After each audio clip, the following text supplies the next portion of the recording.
আমি সিদ্ধান্ত নিয়েছিলাম এখন থেকে দুই নায়িকার কাজ করব না, কারণ আমার অভিজ্ঞতা ভালো না। কি খারাপ অভিজ্ঞতা হয়েছে সেটা যদি একটু বলতে। সি দুই নায়িকার যে ব্যাপারটা, খারাপ অভিজ্ঞতার থেকে কি নিজের ভিতরে খুব ভয় কাজ করে।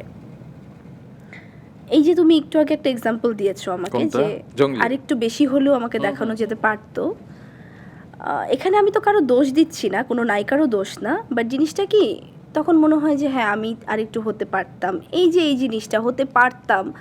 সো সব কিছু মিলিয়ে আমার মনে হয়েছে কি আমার নিজেকে আরও সময় দেওয়া উচিত এই জিনিসগুলো হ্যান্ডেল করার জন্য, কিংবা আমার নিজেকে আরও সময় দেওয়া উচিত এই জিনিসগুলো নিয়ে স্টাডি করার জন্য, যে ইন ফিউচার যদি হয় আমি তখন কি করব, কিংবা আমার করণীয় কি যদি ইন ফিউচার আবার এরকম সিচুয়েশনের থেকে যদি কারোর সাথে আমার স্ক্রিন শেয়ার করতে হয়, তাহলে আমি কিভাবে শেয়ার করব, এটা আমাকে আরও স্টাডি করতে হবে। আচ্ছা, এই বিষয়গুলো কি তুমি একাই হ্যান্ডেল করো? মানে কোন ছবিটা তুমি গল্প পড়বে কিংবা কাকে তুমি হ্যাঁ বলবে, নাকি তোমার ম্যানেজার আছে কিংবা কোনো সেক্রেটারি আছে, নাকি বাবা এক্ষেত্রে তোমাকে গাইড করে? বাবা আমাকে গাইড করে কিছুটা, মানে আমি বাবার সাথে শেয়ার করি যে বাবা আমার এই গল্পটা পছন্দ হয়েছে, আমি এটা করতে চাই।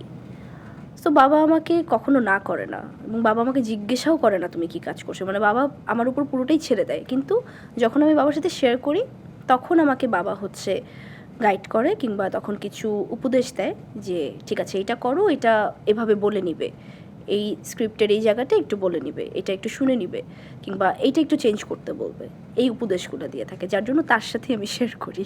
ওকে।